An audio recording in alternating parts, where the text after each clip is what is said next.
Hi, this is Dan Sullivan, and I'm here with Gord, and this is Podcast Payoffs. This is our ongoing series of podcasts to talk about the power of podcasts, especially for entrepreneurs, and especially for entrepreneurs when strange stuff is going on in the world. And we've certainly, here in 2020, we can probably date this, Gord. Yeah. We've had a bit of in my lifetime anyway, a really unique kind of event, which has really put emphasis on communicating virtually. Certainly has. And normally, Dan, when we do these shows, we're sitting across the table from one another in our beautiful studio in Toronto at the Strategic Coach office. But we have a little bit of distance between us now. We're across town, you on the east side, I am on the west side. And that's what is happening now. And that's the way it goes. I have a little WKRP in Cincinnati studio set up in my house, and you have a beautiful setup at your house. And, you know, all the content that's been going out, we've been doing this digitally. And you had a thought that I thought was really interesting, and it fits so well into what we do in the podcast payoffs here. You think that we're jumping 5 years ahead in digital production, and we're going to be able to carry this back into our normal lives or into the workplace. New normal. The new normal, yeah. I totally agree with that. So can you just go through that, and how did you come up with that, and where did that come from, and why do you believe we're going to be 5 years ahead? Two sources, just what we were doing and the speed with which Strategic Coach as a company, and then, you know, my particular focus is podcasts and it's audios for books. Sometimes it's walkthroughs of thinking tools in the Strategic Coach program. That would be an unusual situation, but now it's the usual normal situation that everything that we put out as a thinking tool, program materials, that we give a video digital walkthrough, sometimes just audio, sometimes audio and video. So I was just noticing the pace of change, the speed up of video production over 2 or 3 weeks. And then I was totally noticing it among our clients. And so we've probably seen more of our clients during the last month on video than we ever do live by traveling. You know, I travel to Chicago, or at least travel 5 miles to the office, and we're not traveling for that, and they're not traveling in to see us. And actually, it speeded up the amount of contact. And in some ways, and I haven't really explored this, and we'll do this on this podcast, I think we're going deeper with some things, and that the virtual medium, the main one we're using is Zoom, that it's actually upping the power of the program, when I thought the best we would be doing was sort of filling in and making sure we were doing something to compensate for the fact that we're not doing live workshops. And just a thought, and I just said it on one of the debriefings with my team, and I said, you know, I bet when it comes to the use of virtual communication that we're going to make 5 years progress in the next 3 months. One, I was surprised because nobody disagreed with me, and then everybody nodded. So it's not just my experience, it must be other people's experience too. From the theater analogy, I guess, people love kind of peering behind the curtain. And one of the things that I've been asked a lot over the past 5 or 6 weeks, I guess, was you have been pumping out content. I think at this moment now, we've published, at last count, 14 or 15 podcast episodes in 30 days. We've done about 4 webinars. You and Shannon, I believe, have done 7 or 8 different videos, the video series. I mean, all the workshop connection calls. So these are 2-hour workshops. I've done 14 of them where I'm the coach, but that's just a very small percentage of the Coach Connect workshops, because we have 16 other coaches and they're all doing work. I mean, we're in if not at 100, we're in the high dozens of productions we've had to do. And it was dictated by the fact that we've made commitments to do workshops in person, and it's not available right now. So we've said, well, let's use the tool that is available to us, but we've not overused it, but we've certainly multiplied the amount of use that we've had. I think it was about the beginning of March that this really became mandatory. Yeah. And I can break it down really quickly. I was brainstorming last night as we were getting prepared for the show today, and I broke it down into 6 steps, and I've been asked how we did it. And I can basically share those. I'd love to hear that, because this is going to be standard operating procedure. So we've got 3 time periods. We've got the old normal, which abruptly ended in the middle of March. And then we've got the scary times. I call this scary times because there's uncertainty. We don't know when we can mingle again, when we can congregate again. So it might be 2 months, might be 3 months. We don't know. So there's uncertainty with that. There's going to be a new normal at some time, but it isn't going to be the old normal. I think everything will have taken a jump. And sharing messages digitally like podcasting. So to pull back the curtain, first thing we did was we took it seriously, and therefore we didn't really get caught with our pants down. I know there are some individuals who thought, well, this will blow over in 2 weeks, so we're not going to take action. And that's the first step that we did not do. The next one was everyone took what they needed to communicate these messages through podcasts and videos from the office. We didn't have a tremendous amount of traveling stuff because we have such a gorgeous studio that everything stays there. It's fairly immobile, but we did have some things that we could take. We had some USB microphones. We had some audio interfaces. We had some other microphones. So we collected that and we got it out. We cleared out the armory. We got you and Babs set up at your place to be able to be broadcasting podcasts, videos, everything. That took us about an afternoon. That didn't take very long at all. And we had huddles with Zoom to ensure as we transitioned everyone from an in-office production team to an at-home production team, we made sure that everyone knew what was expected of them and what they needed to do. And if there were any questions, we worked together to ensure that everybody had an understanding of how it was going to work now. Live studio sessions went remote, and we didn't really waste any time. We just dove right into it. We created Trello, Trello, is a project management software that we use here at Strategic Coach. We created new Trello boards for the virtual projects and the digital offerings, podcast videos, workshop connection calls. We created those anew. Those didn't exist before, so everybody was on the same page. We did a calendar tango because things had to move. And your calendar, Dan, was a bit of a battlefield, if I can describe it as such, for a while, because everything was shifting and moving around, but we got it done. And that was it. I don't mean to make it sound simplistic, and I don't mean to make it sound like it was easy, because it wasn't. There was some sweat on our brows a few times, but that's how we did it. And I've been asked that a number of times from clients and friends on LinkedIn, just seeing the volume that we're putting out right now. That's how we did it, laying it out in 6 easy steps. Yeah, I think the preparation for this, though, goes back a long time. Not specifically that we could do this with a technological platform or a number of technological platforms. For example, a live workshop, has 100 individual unique methods that have been mastered and integrated over a period of 30 years. And probably the average workshop, you see, if you're a client and you come to one of our workshops, you're aware that there's a front stage greeting team and there's program advisors who are constantly in contact between workshops and the coach. So that, there's an awareness that there might be 7 or 8 people, but actually the actual workshop, if you take it from the very first step of forming a new workshop, for example, if we start a new city, you're starting from scratch and you have to put together not only the team that's doing it, but you're putting together the entire methodology of how workshops are going to come about, and they're going to be systematic, they're going to be predictable, and they're going to be of high quality. You're going to meet the standards that you've established. And there's 100 unique methods, and that would cover the food, that would cover people's workshop materials, we cover multimedia, all the scheduling and the phoning and reminding and follow-up and everything.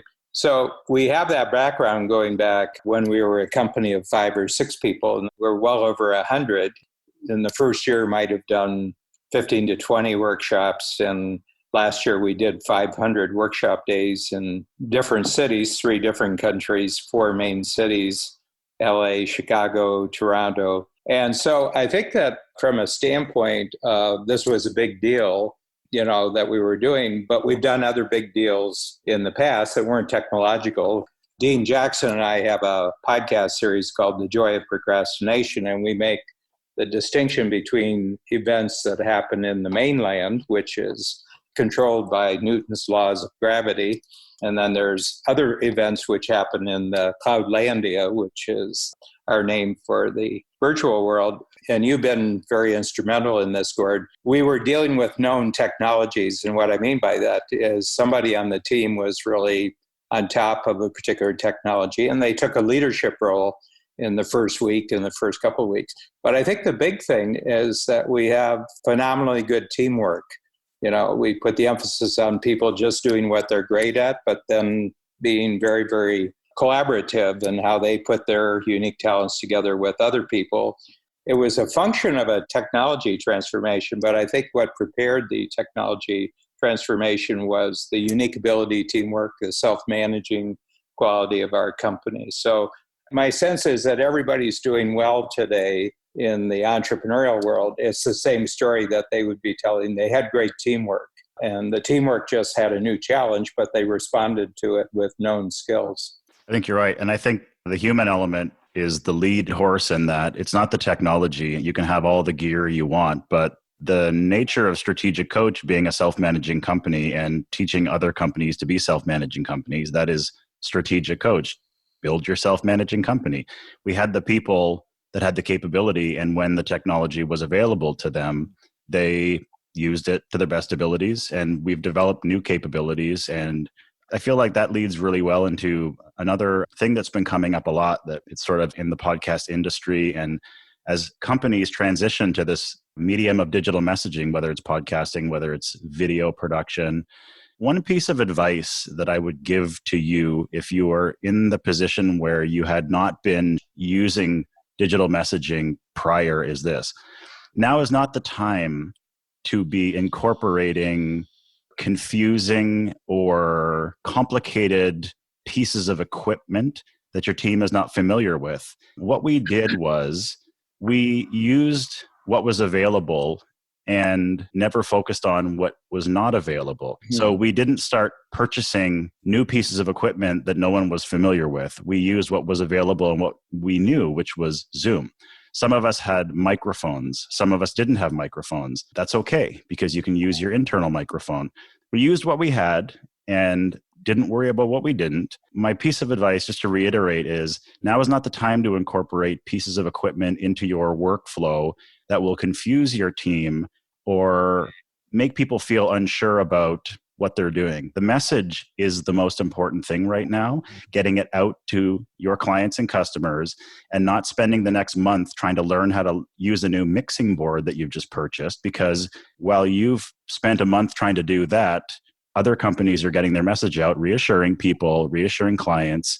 And I think they'll be a lot better off in the long run once we get back to the new normal than the person who went out and wasted time trying to master some new piece of equipment that may be totally irrelevant once this is all finished. What you said, you could do a whole series on, because my sense is that what's true about technology, that you just maximize the familiar.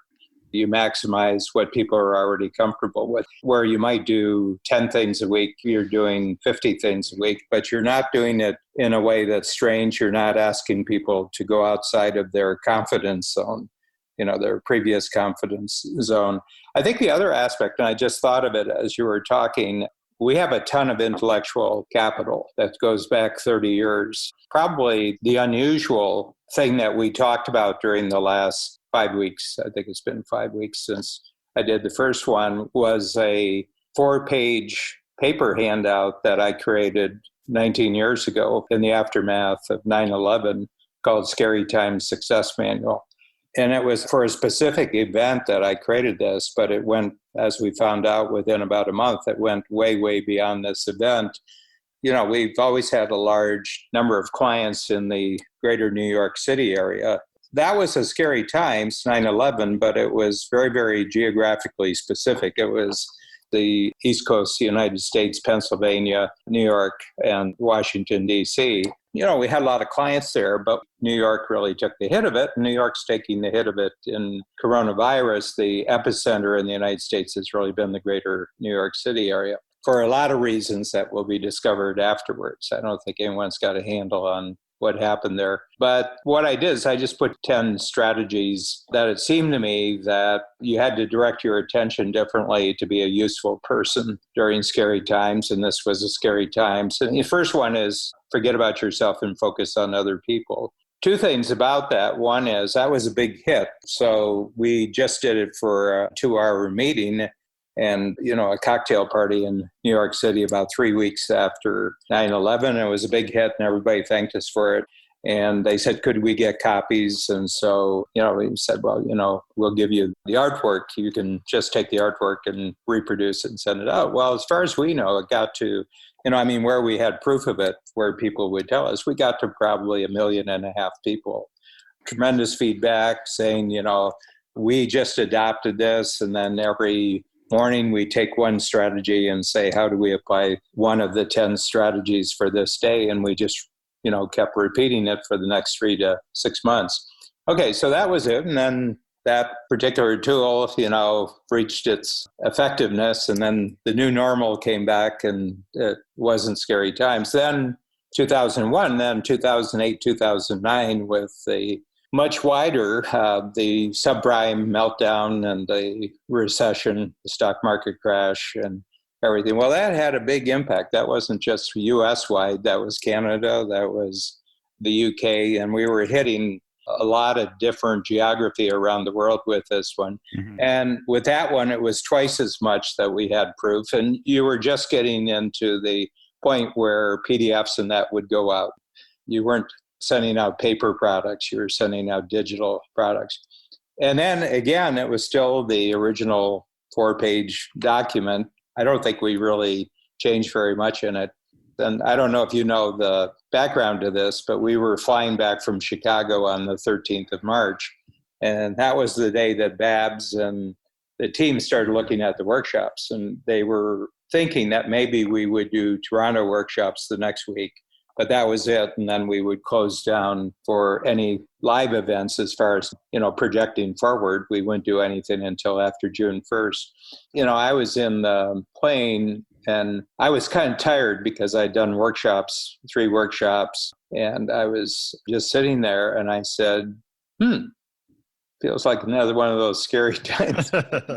And Babs over the weekend said, let's get the scary times out. And so we went right after it and we added a component to it. And you were instrumental because you set us up at the house here and you got us all set up for it. So Shannon Waller and I have a series, one of the series that you manage and package and send out called Inside Strategic Coach. So we just piggybacked on an existing podcast series and we just made Inside Strategic Coach, and it has been the case for the last 5 weeks that all of our new podcasts have mostly been about scary times. But now we've gone way beyond this because we did 45 minutes on 5 of the strategies and then another 45 minutes, so an hour and a half on the Scary Times Success Manual. And we got to the end of it and I said, I think we can go deep into each one of these. And we were doing it. And I said, I think we're killing a number of birds with one stone here because there's also thinking tools that I can think of. So I've created 4 thinking tools that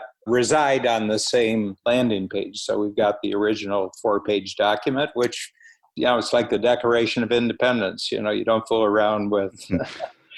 If it worked and it's got tradition, you don't fool around with it. And then we've got the podcast series. But now we're writing a quarterly book because that's one of our vehicles. Every quarter we come out with a new, small book, 50 to 60 page book. And I said, why don't we just take the podcast now and make them the interviews for the book that gets transcribed? And we already have our first chapter, our first strategy came back yesterday. So that book will be out way before its time. And the moment we get it out, I think it's going to go and do all sorts of different things in the world that we don't know about right now. So what allowed us to do that? One is that we were just taking advantage of activities that we were doing before. We were just taking advantage of teamwork that we were doing before. What we had, and this is a big change since 2008 and 2009, what we had was massively more powerful technology that we could combine with our teamwork. And I think that's why people are saying, gee, you guys, it was like overnight. You just turned like this. Well, we were doing all these activities. Everybody was trained for producing products of some sort. And we just took advantage that now people are using the very technology that we're using. And what's expanded is the audience. The audience has just expanded massively. I was looking at Zoom, in the first 4 weeks, they went from 10 million daily users to 200 million. That's 20 times in 4 weeks. Yeah. Well, we're getting the benefit of their growth because everybody we know now has Zoom or a Zoom-like platform, that they're using. It's kind of funny, but Zoom has lucked out. They've lucked out like Xerox lucked out, like Google. The name of their product is actually now the activity. Googling has become a verb.